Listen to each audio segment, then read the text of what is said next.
I think there was a generational shift in leadership.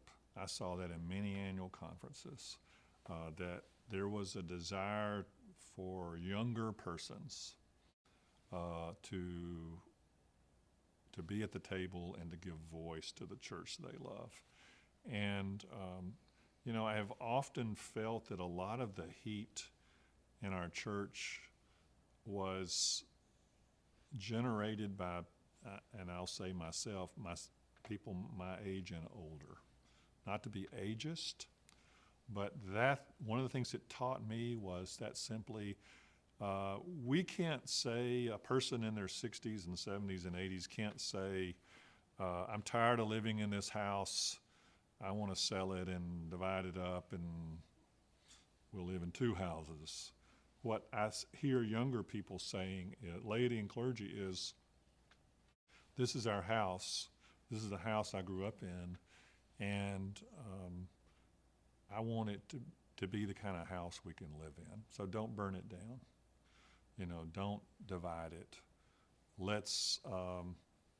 This needs to be a house I can live in for the next 20, 30, 40 years. So you have delegates who are in their 30s and 40s who truly are not looking at this in terms of how we get through the next year, how we get through the next 4 years, but trying to construct a church that will serve us and the world for the next generation. And that has complexities of financial sustainability, but they live in a much more diverse world already.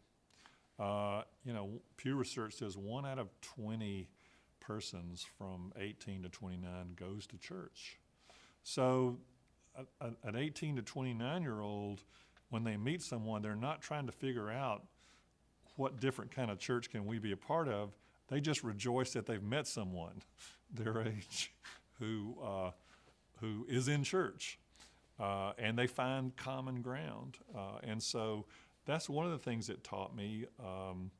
I think also for many conferences in the U.S., here I'm speaking more of Virginia, the Carolinas, North Georgia, Florida, Holston, Louisiana, Texas, Missouri, Iowa.